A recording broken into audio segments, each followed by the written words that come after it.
Okay. So we are going to make 3 soups today. We're going to make a plum, a mushroom barley, and a borscht.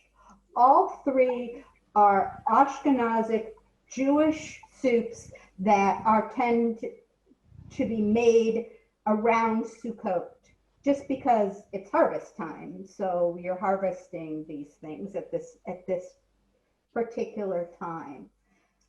Soup is, well, for me personally, for Sukkot, I always make 3 huge pots of soup, 3 different kinds. And then for the whole week, I just have different people over at the house and we just serve soup and bread the whole time. That's not happening this year.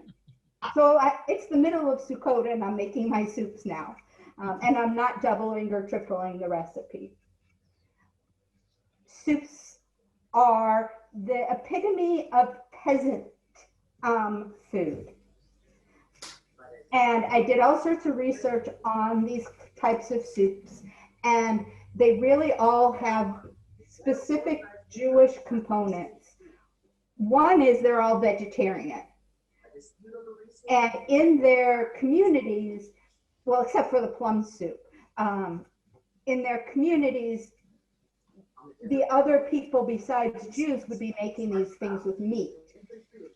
But because A, meat was expensive, and B, we didn't mix milk and meat, we turned everything into vegetarian stuff. So, and everything was foraged and bought, and that's why plums, because they just grew on trees all over the place in Poland, and you could easily forage in the forest for all sorts of kinds of different mushrooms. So these are very typical things. And the other thing about soup is that the amount of ingredients doesn't really matter. You put in more than you want, you put in less, you know. Oh, I've also got something else. I got some zucchini in my refrigerator, I'll throw that in. All of these recipes can be sort of done with whatever is in your refrigerator. And all of the recipes that I found, it said, well, as an alternative, you could add this or you could add that. So that's what we're doing. So we're going to start with the plum soup. Somebody has their TV on, and I was wondering if that could be muted. I'm happy to mute somebody. I just don't know who it is. Yeah. Here, maybe it's our TV is on the back. Thank you. Thank you. It's okay. Thank you. Okay, so this is called a dance plum or a prune plum. I got them through my CSA, so I haven't ever seen these at the grocery store around here. So you could use any plum that you want. And I have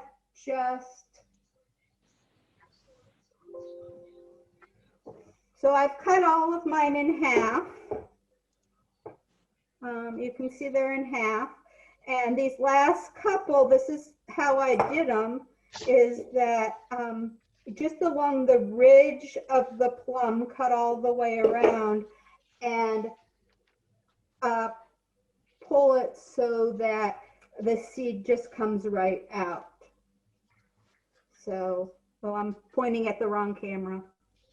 So the seed just comes right out of those. You can use any kinds of plums. You want about 2 to 2.5 pounds of them.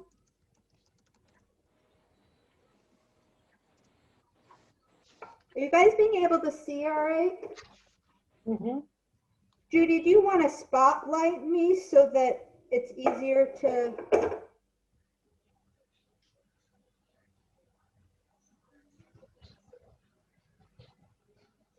So I've done most of my cutting of everything ahead of time so that we can move somewhat faster. But if anyone who's cooking along needs me to slow down, so they can catch up, just let me know. And if anybody has questions, feel free to type them up in the chat and I will make sure that we answer them. Okay. So the plum soup starts with a red wine, a dry red wine.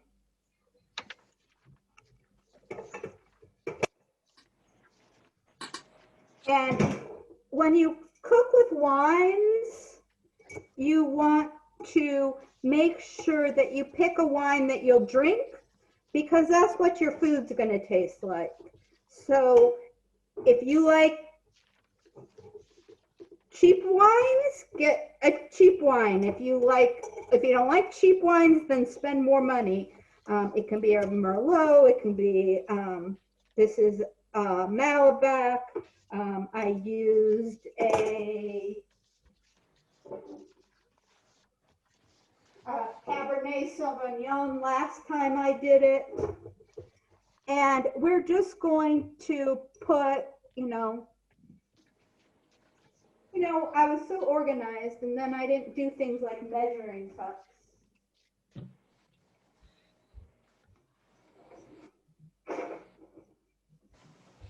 So we're just going to, so this is my wine, and we're going to put about 3/4 of a cup into a pot. Then we are going to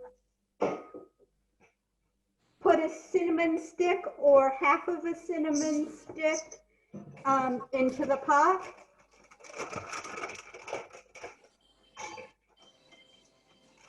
And then I put my spices in a tea thing. You could wrap them in cheesecloth, whatever you want to do. You can leave all of these spices out. You can put different spices in. So this is star of anise. Oh, they're in my front yard? So can you see that they're in stars? So I'm going to put star of anise and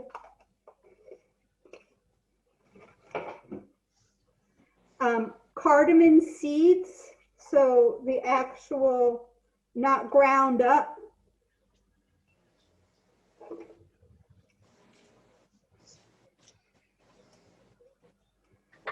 I'm going to put some lemon peel. So I'm just going to use it with my, peel some of that off and just shove it inside of there.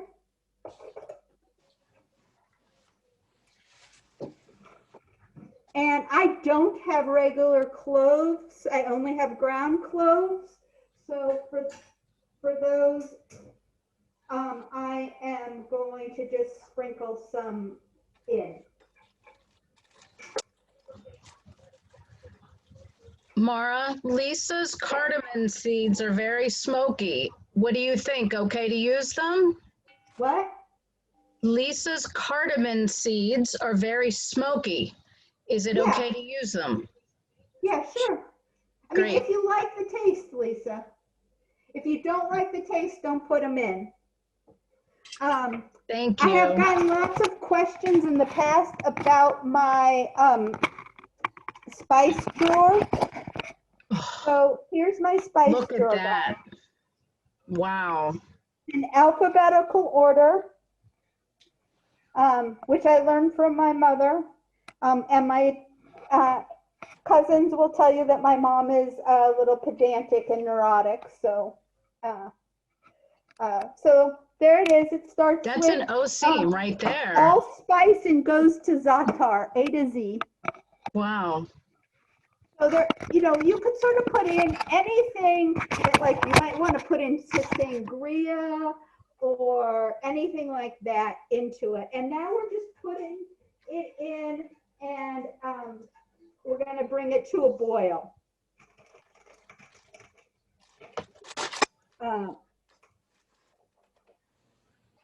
And we're going to let, once it comes to a boil, we are going to put it on simmer and simmer it for 20 minutes, and then we'll move on to it while it's working on simmering.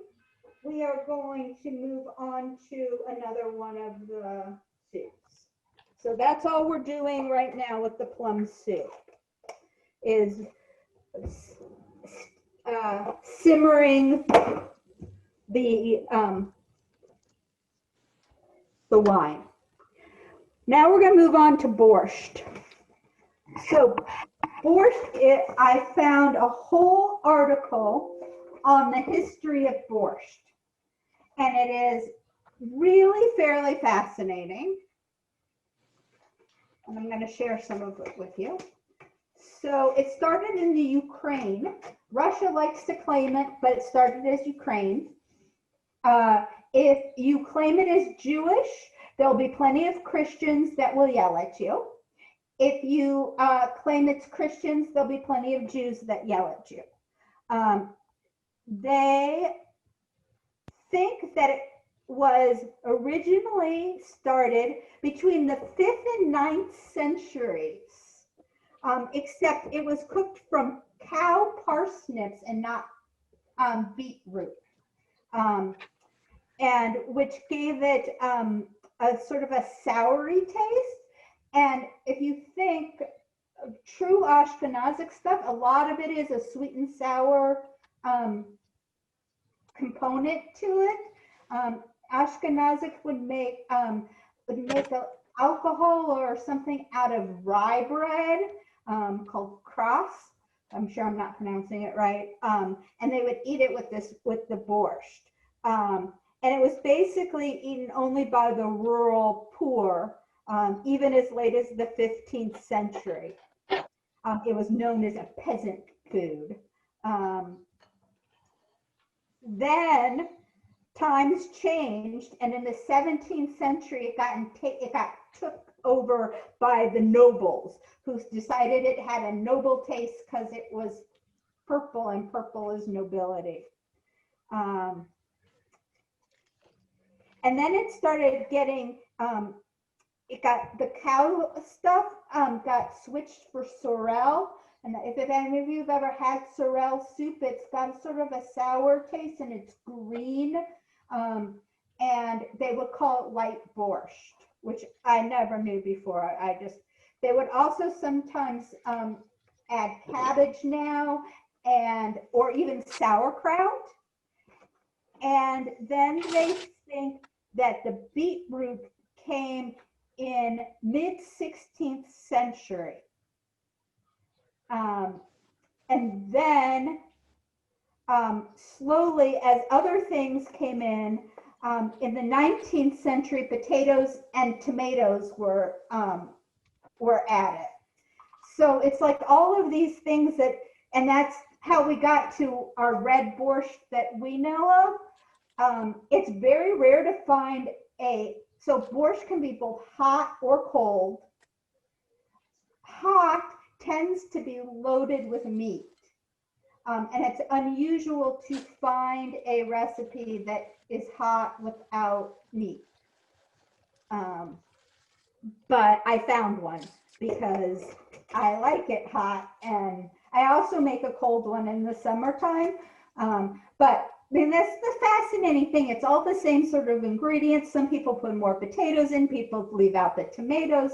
You know, there's all sorts of different borscht recipes, but this one in particular is vegetarian. And then the Ashkenazic Jews brought it over to the Lower East Side, and that's where we start getting our cans our jars that we keep in the refrigerator.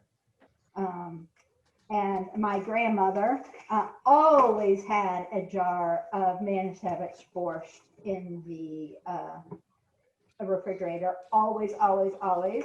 We thought it was disgusting, but here we are many years later doing it. So we are going to start we're going to saute. I have in Carl, here.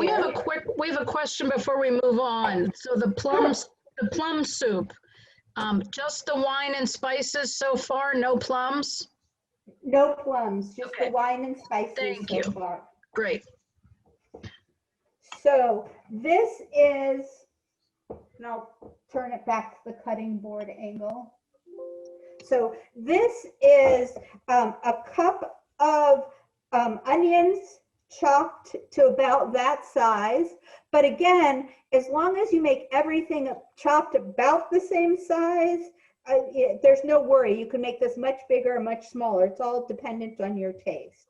And a cup of celery root. And then there's shredded cabbage in here. And I bought a really small cabbage because Richard and I are not cabbage people. So I don't know if you can tell here, but in a cabbage, you can see that there's this V here. When you cut it in half and in quarters, there's a V. And you just, to prepare it, you cut out the V just like that. And then you can shred it or cut it or do whatever you want with it. So, you know, you just sort of grossly chop it. And we are going to put that in the pot with lots of butter. We're going to put this in with about a little bit more or less a tablespoon of butter.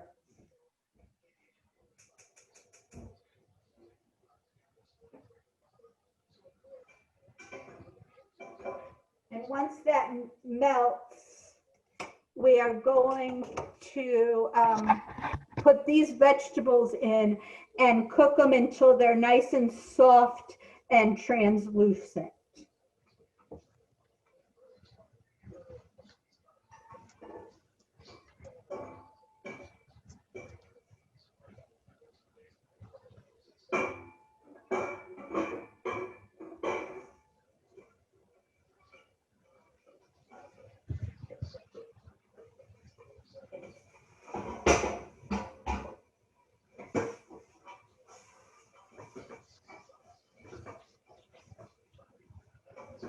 I have this on about a medium heat right now, more because I'm going to step away than any other reason. Okay, so the other ingredients that go into this are potatoes, which I just peeled and cut into about that size. Carrots, which I just grated in my food processor. Can of tomatoes. And beets. So half of the beets got shredded. Such a pretty color.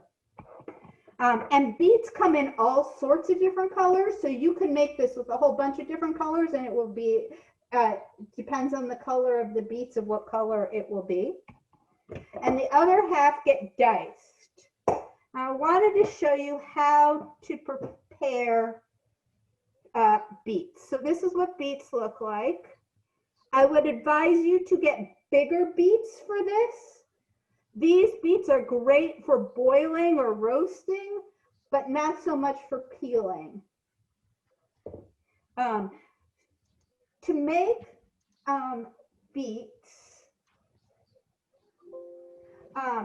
you can, not for this recipe, but if you wanted to do it for a slightly different recipe, you can leave them in their skins, put them in boiling water. When you take them out, the skin just comes right off.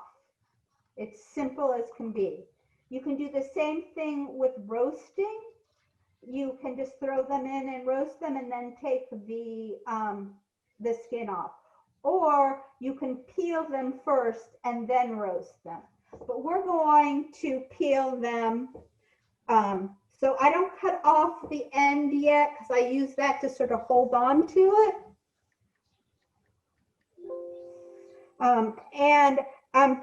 You just sort of peel it just like you would a carrot.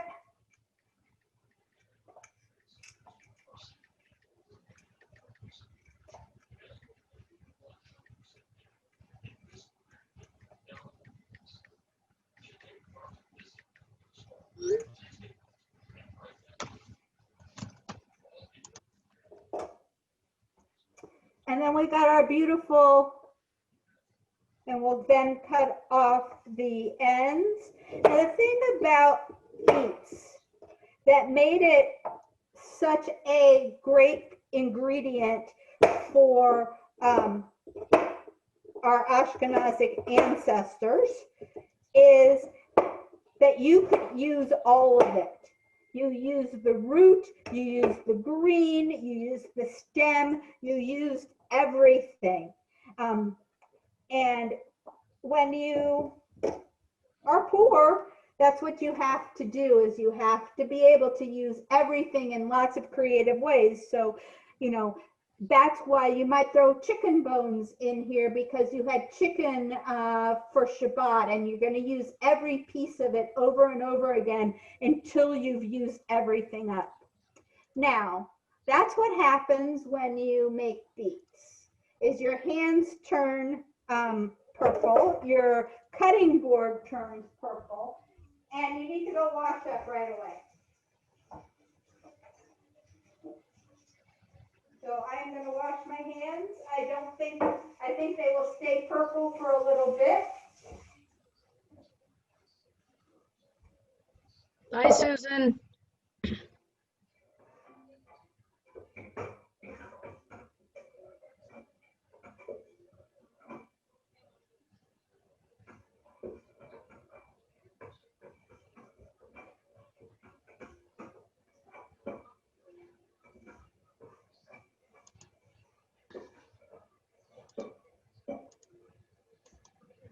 Okay, I'm going to drain my potatoes here. I just had them in water because I prepped them a while ago and I didn't want them to turn all brown.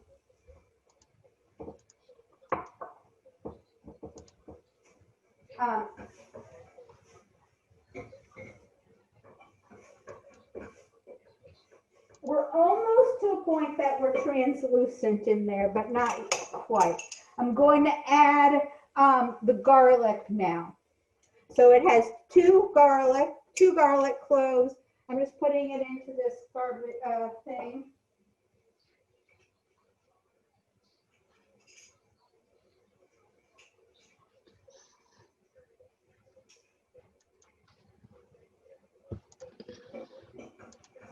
Just adding those in right there.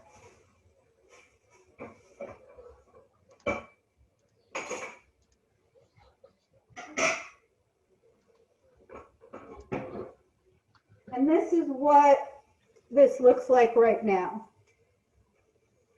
So, I mean, everyone has seen onions and celery cooked in butter before. So that's what that is. It's with cabbage added to it. And now the garlic. And now we are going to add the tomato. So we're just going to throw in a can of tomatoes. If you don't like tomatoes or don't like that taste, leave them out. There's a lot of big debate in Borscht about whether we put tomatoes in or not. So if you don't like tomatoes and you don't put them in, it's no big deal.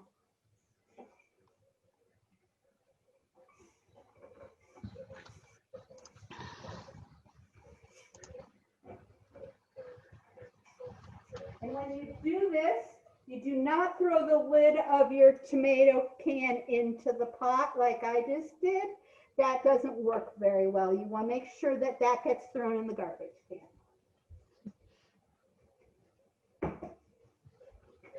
And now we're going to just sort of add the rest of our ingredients.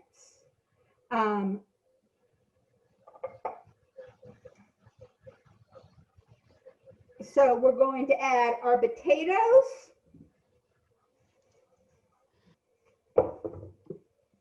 our carrots,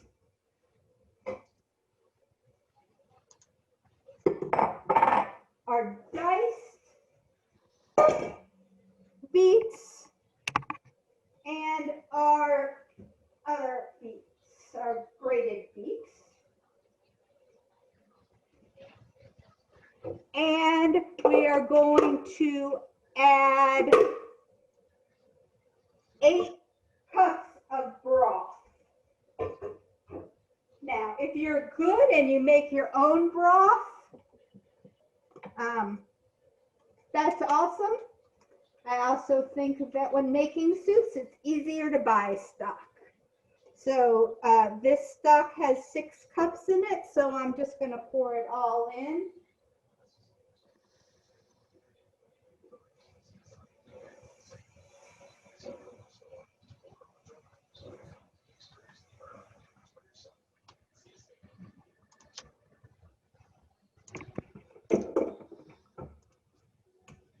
And then I'm going to add half of this because this is 4 cups. Or I'm going to fill it till my pot is full, one or the other. And then I'm just going to mix that up.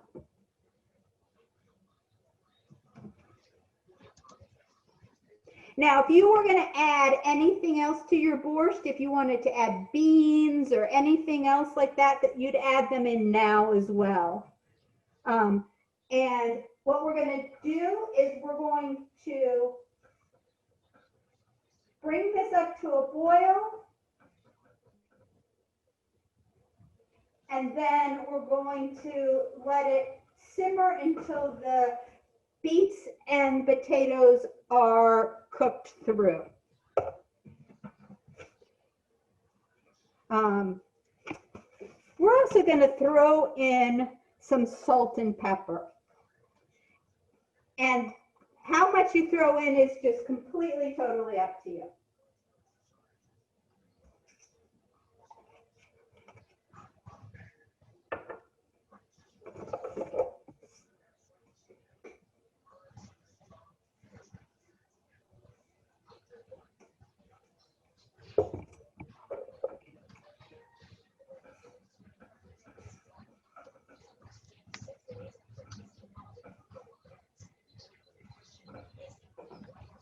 And this is what this looks like now.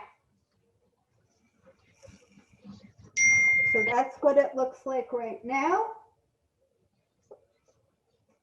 We're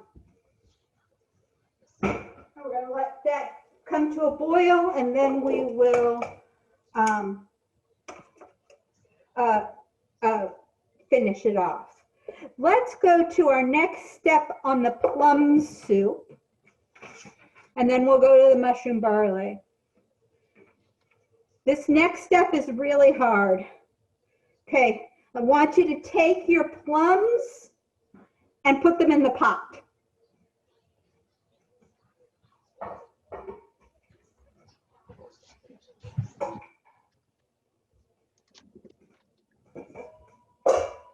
Richard's going to have a lot of bowls to wash tonight. And put that in with a tablespoon of honey.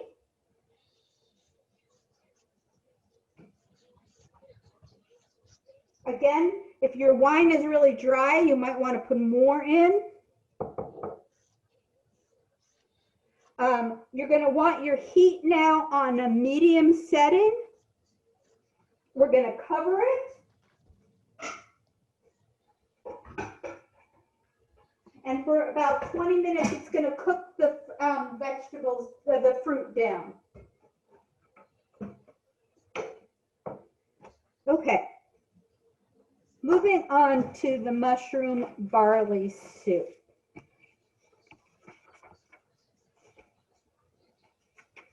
Again, very much a thing that peasants in Eastern European used. There were foraging for mushrooms were everywhere, and where you couldn't add meat, mushrooms, just like now when people are vegetarians and they'll add mushrooms to things to give it more of a mushroomy taste.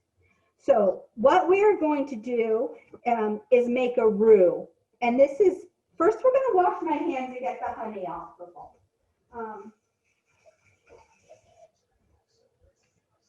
This is the first recipe that I ever made a roux with. So we're going to take 4 tablespoons of butter. And we're going to put it in my frying pan, which you can't see, but take my word for it that I'm putting it in the frying pan.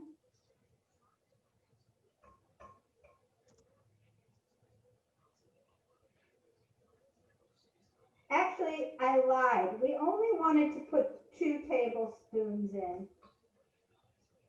The other 2 tablespoons are for the other part of it. Sorry about that. If you put all 4 in, it's no big deal. So melt the butter, the 2 tablespoons of butter.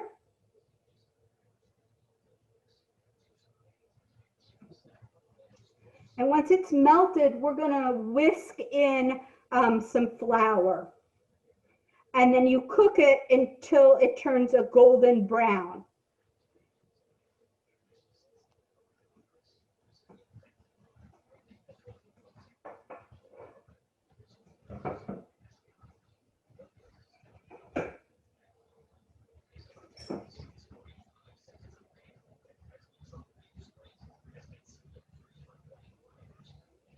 Hey, Richard, could you come here for 1 sec?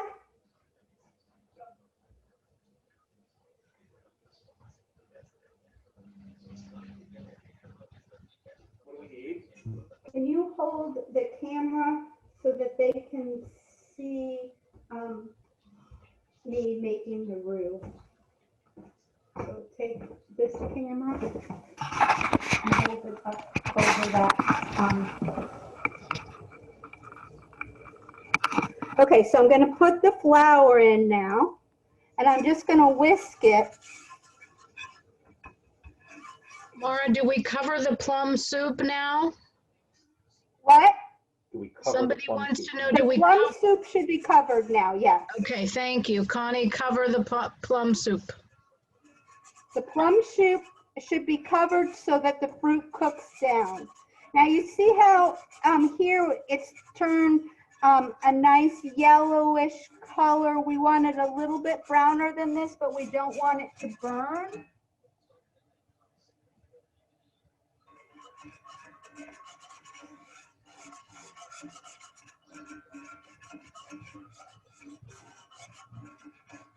Your fire is only over the bottom half of the pan. What? Your fire is only over here. That's okay. Okay, now we just put that aside. Thank you. Now we are going to get our mushrooms. I think that this recipe is best with tons of different kinds of mushrooms, but you can put any kind of 1.5 to 2 pounds of any kind of mushrooms in it. So I have shiitake mushrooms, which look like this. And to prepare these, you just rip out the stem. Save, if you make other kinds of stocks and stuff, save those because they make great stock.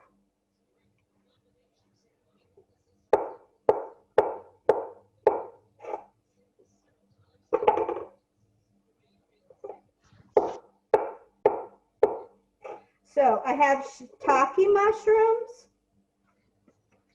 I went the easy way out and got already sliced white mushrooms and already sliced baby bellas.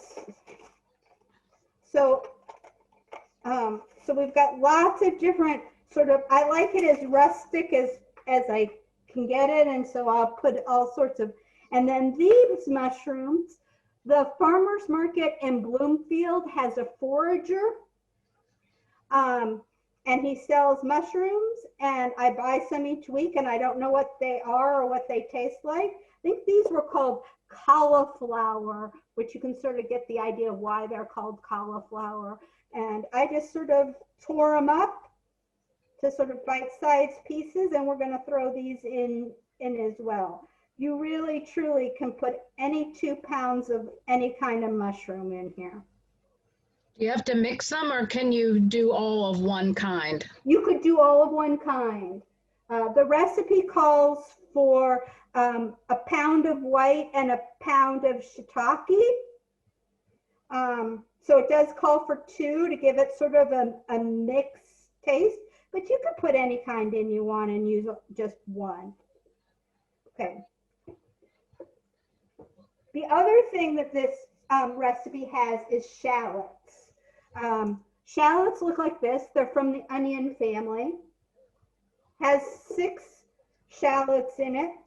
Shallots make me cry much more than regular onions do. I don't know why.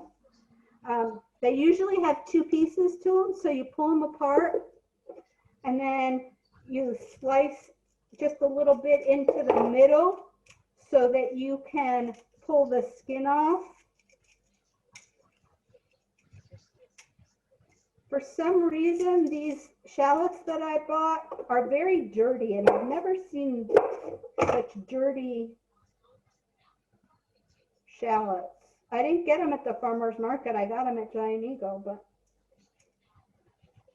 so I'm going to rinse these before but you can see it's a little hard to get the skin off, so you have to get all the skin off of it.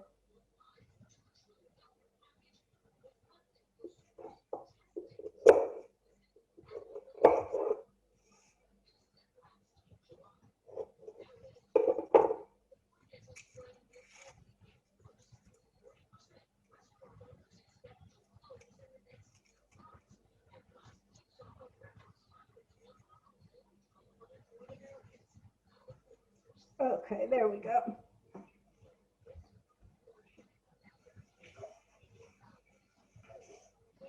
And then what I do with shallots is I slice them really thinly first.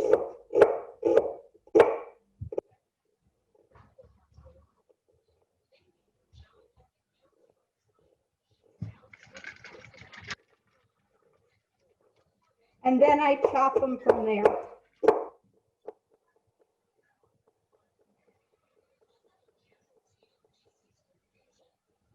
I've got the other 5 already cut up in here. So now we're going to take our other 2 tablespoons of butter and we're going to put it in our 3rd pot.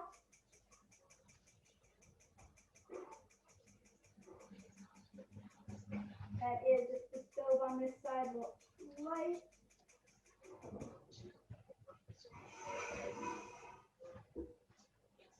My borscht is boiling now, so I'm just going to move it to a simmer. So we're going to melt that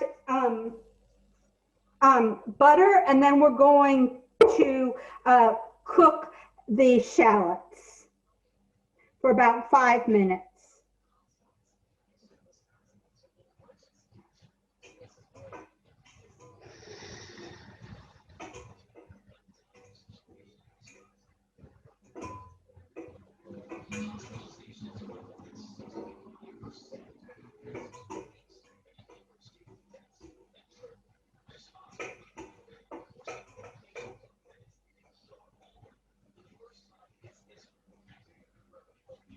Does anybody have any questions? Do I need to slow down and let anybody who's cooking along catch up?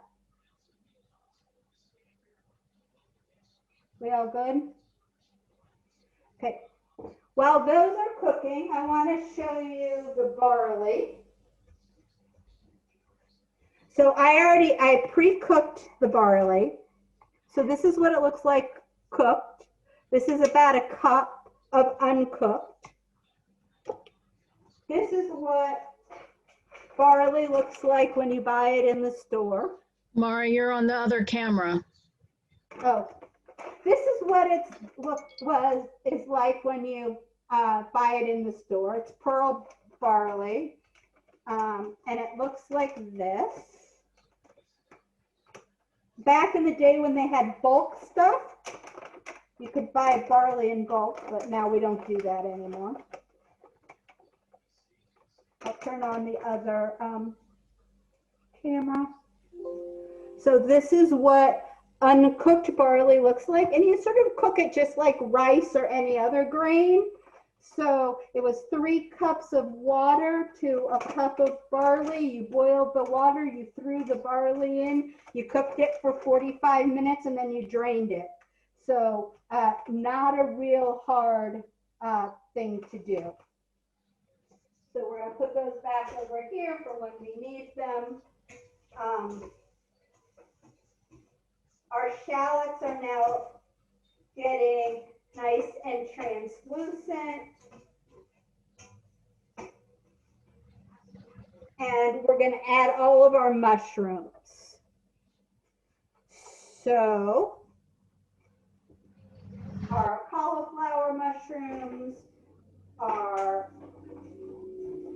bellas, our white, our shiitake, one more thing of bellas. And we're going to cook that for about 5 minutes until it all gets sort of soft.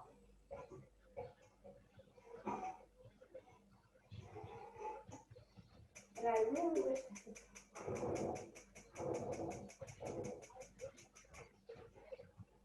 I have a big pot on a small burner, so it's going to take a little bit longer. My big burner isn't working there. So were we supposed to pre-cook the barley? You can start cooking it now if you wanted to. You can add it at any time. You can cook it in the soup, but it does use up a lot of the water, so I like to make it ahead of time. Okay. But you could start making it now and then add it in when you're done.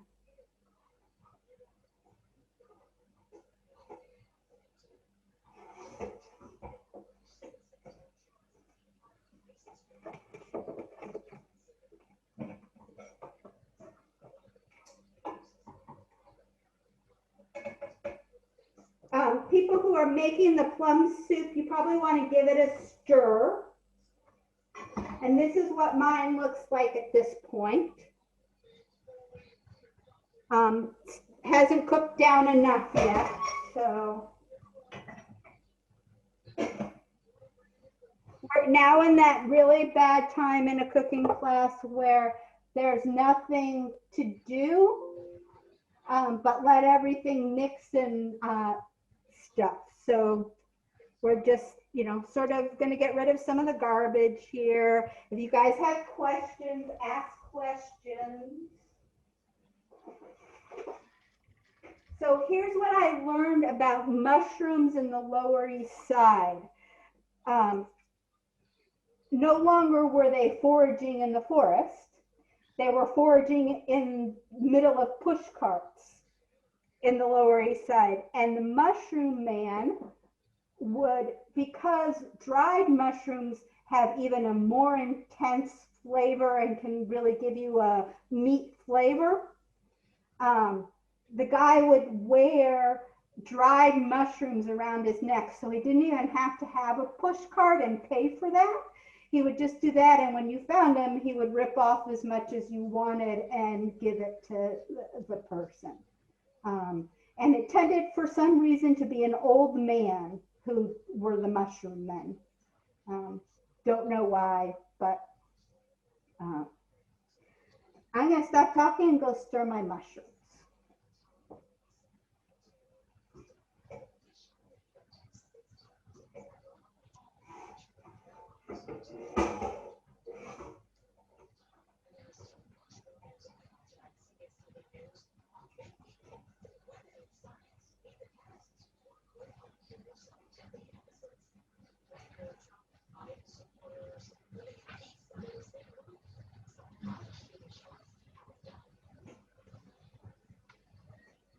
Once your mushrooms are soft, you are going to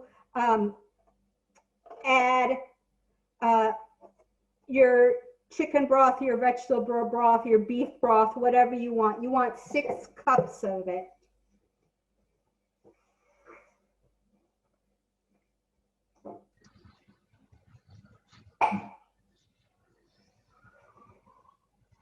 All I did was pour that in. And then we are going to add a dash of salt and a dash of pepper.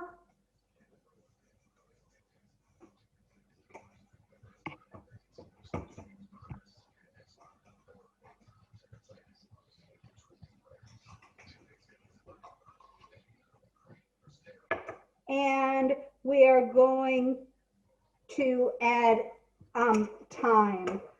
This is thyme from my garden. You could use dried thyme or you can use fresh thyme. It doesn't make any difference. And you're just going to put it in here in a clump, and I'll probably take it out before I serve it.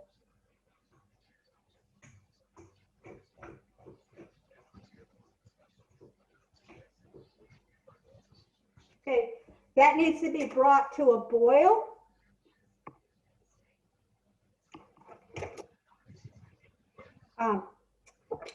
I am going to take, since I have this lemon here that I used for other things, I am going to take this lemon and add the juice to the borscht, because I want it to have a little bit more of this sweet and sour taste to it. The borscht is the beets, as we know, we make sugar out of beetroot.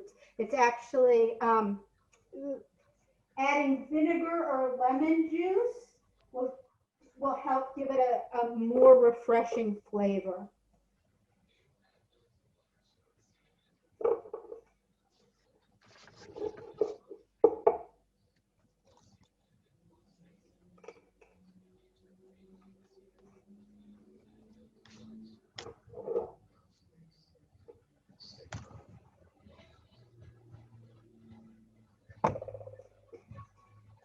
Okay, so here's where we are at this point.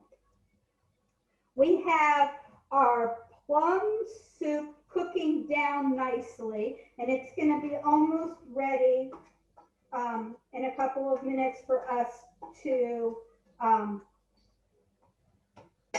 emulsify it.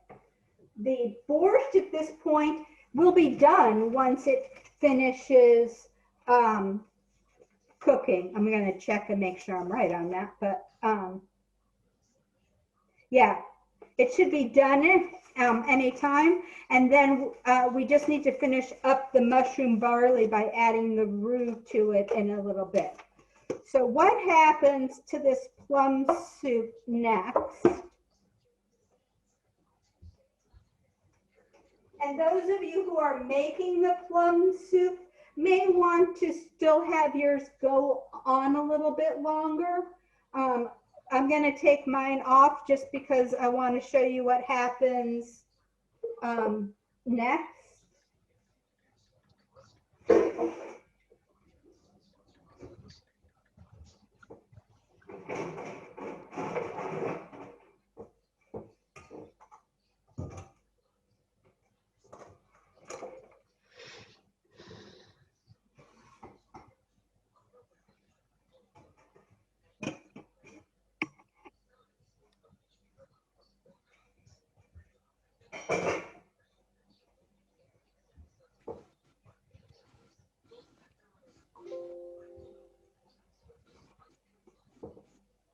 Okay, so that's what it looks like now.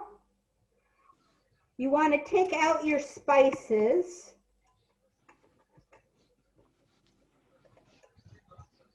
So I'm taking out my tea thing here, which is very hot and got a plum stuck on it. I should also have a cinnamon stick in here. Yep. So I'm taking that out. Now you can either do this in a blender or an emulsifier or a handheld thingy. If you make soups a lot in the wintertime and you don't own this, you need to buy this,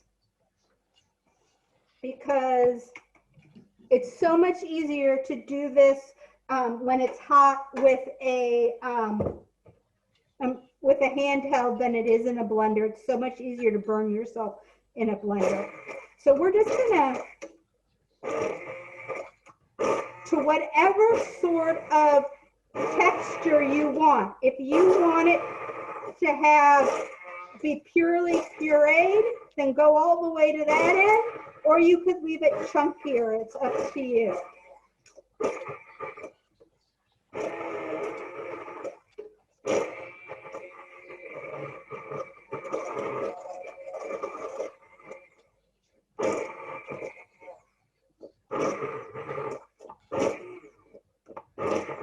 You still need to be careful because it still can jump out and burn you.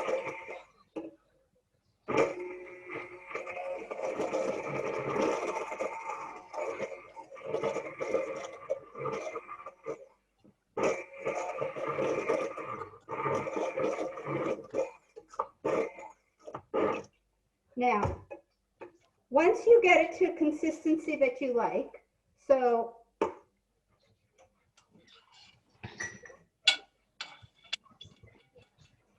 this is what it looks like right now. You're going to want to taste it. Because when I made it last time, it was nowhere near sweet enough. And so we added juice to it. So I'm going to taste it.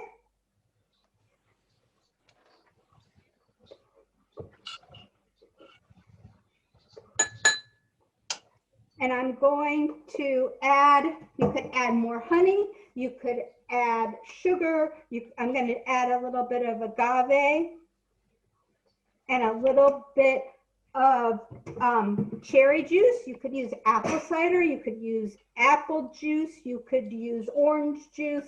Anything goes well with plums, and it will just give it a little bit more of a more complex flavor. I'm just going to mix this up again.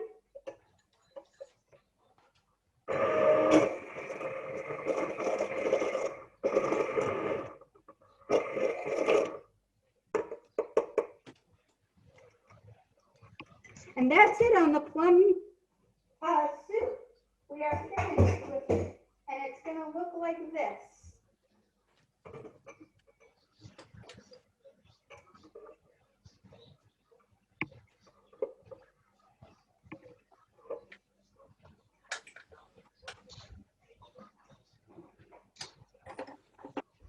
Put a little bit of sour cream or yogurt on the top of it if you're doing a milk meal.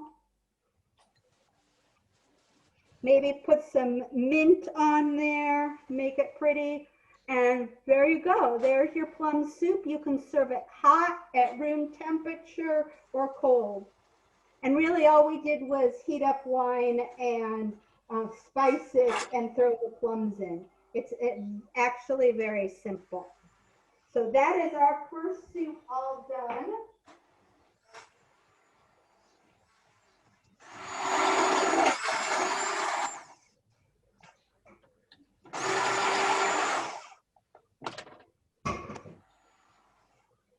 Okay, now we are going to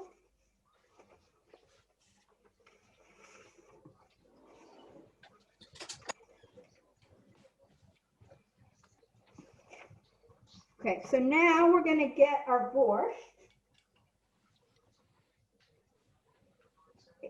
If I had two hand things, it would be better. This is what our borscht looks like. It is really pretty. And it's just chock full of vegetables. You could, if you want it thicker, you could emulsify some of it, and so it'd be partly smooth and partly not. And then how you serve this,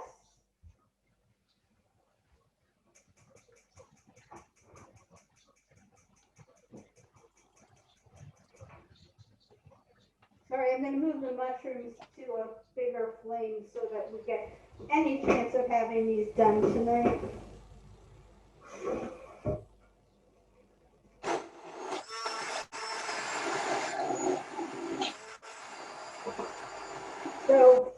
for the borscht, we're just going to ladle some out.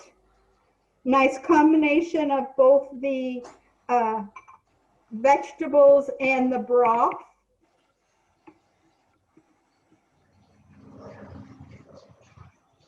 Then we're going to take fresh dill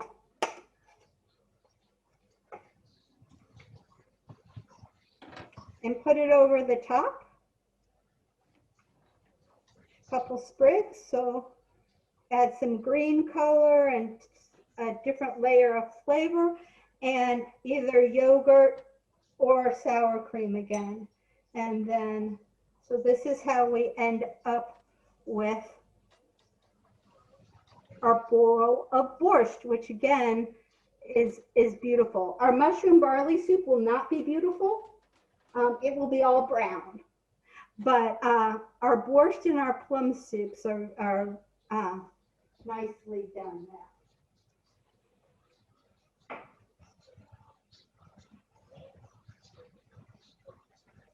Okay.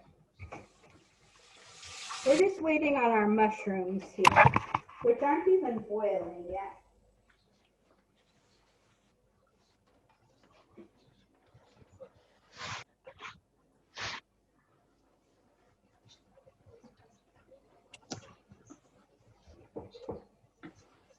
So we're at an hour right now, and so if anybody does need to get off, what happens next with the mushrooms is we're going to take a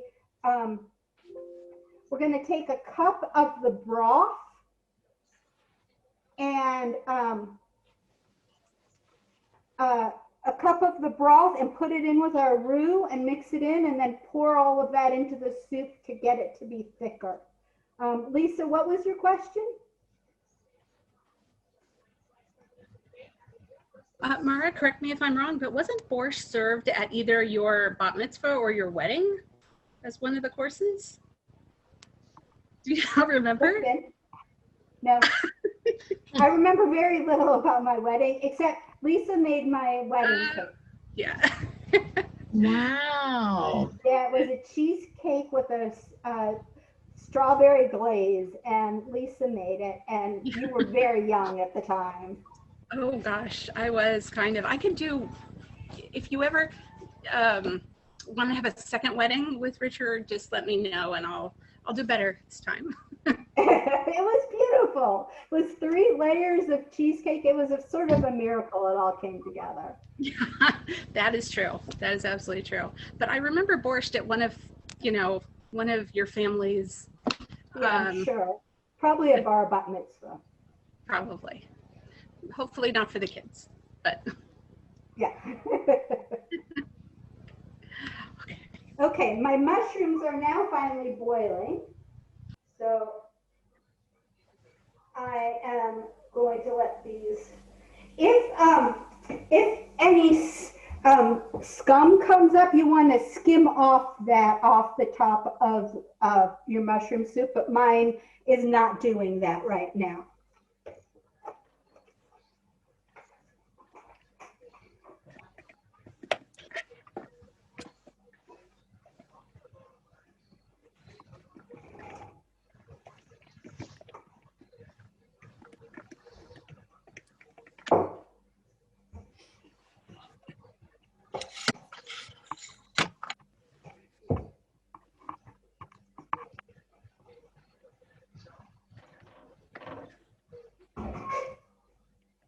Okay, so what I said is we're going to take our roux, and I'll put the camera back on.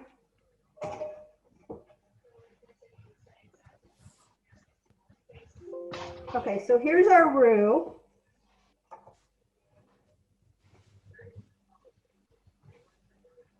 And we're going to pour a cup of water in there.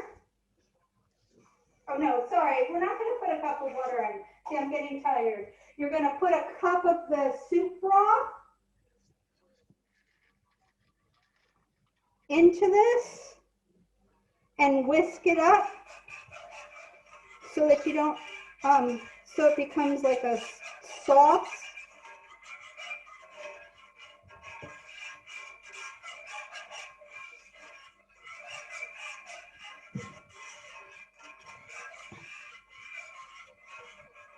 Now it looks really pretty and sophisticated, and all it is flour and water and soup broth. And we're going to take this and just pour it straight into our pot of shallots and mushrooms and broth.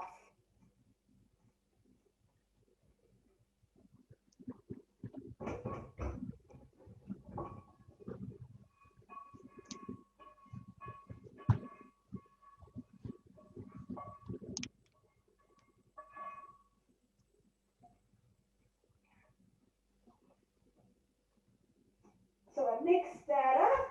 And I will show you what this looks like at the moment, because then I'll show you what it looks like once it's cooked for a couple of minutes. Okay, so this is our mushroom barley soup. You can see the liquid is pretty liquidy, but because we just put that roux in, and now we're going to put it on there to cook for a little bit, it will get thicker. And then when we add the barley, it will get very thick. So that is supposed to cook for another few minutes.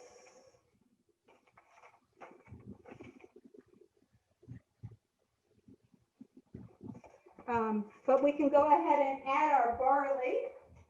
You could add this much barley, you could add half of it, whatever you wanted to do. It's one of those things with leftovers and like, did you use it for something else? So you just put that in.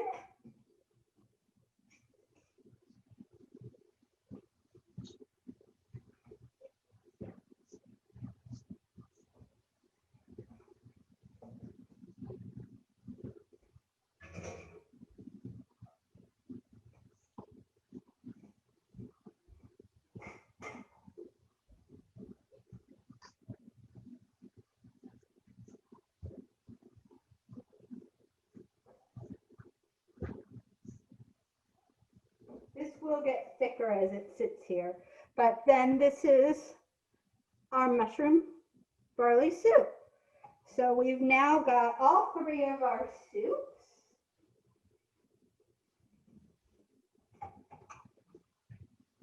You see those? No. So now we've got all three of our soups there. All three will freeze. I mean, don't put the sour cream or yogurt on it before, but it will all freeze really well, and you can serve it, put it in individual containers, so you can pull out just what you need for a meal. And that's about it. All of them should probably have simmered for longer. And I will probably leave them on to simmer for a little bit after I hang up with all of you. But basically, that's it. Does anybody who cooked along want to show what they did? Connie, do you want to show your plum soup? Or Lisa, do you want to show yours? And you don't have to. I don't think you can see it though. Yeah. Oh yeah, hold it up again. Hold it up again. Oh, look I at think that. here's It's a pretty color. right, and it tastes very nice. It's not too sweet, and I can taste the spices. Great. I'm going to make this more often too. And serving it cold, I would think. Yeah, serve it cold or room temperature. Yeah. Well, thank you. You're very welcome. I'm happy to show you mine. Yes, we'd love to see it. Nothing's really done yet. I did the mushroom and the plum. I don't even know if this is, let's see if I can make this. Can you see? Oh yeah. I haven't actually added the roux yet.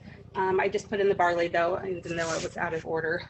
And then plum, neat, like I didn't cut I had really big plums and can you see it even? Yeah. So it's still cooking, obviously. I had really big Cool. plums and I was in a hurry, so I didn't cut them small enough. So I think they're still Yeah, they'll just take longer to cook down, but they'll be cooking, fine. yeah. But I'm very excited about it. And I think I'll put, maybe I'll add some like beans or something to the soup too, to give it a little protein, and it'll make a lovely meal. Exactly.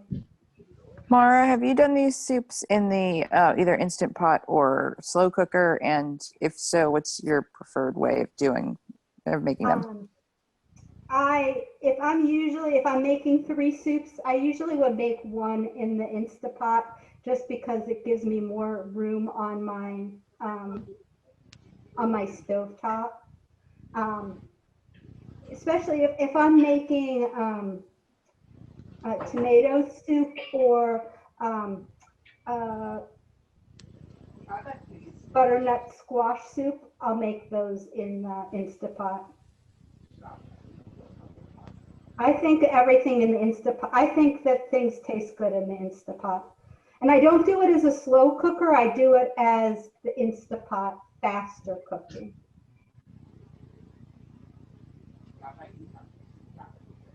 Thank you, Mara. Thank you so much. Okay, so to next week, Carol Rosenthal's doing a Greek rice and fish dish. Same place, same time, same Zoom link. So, and the following week, Elizabeth is making her award-winning, I can't pronounce it.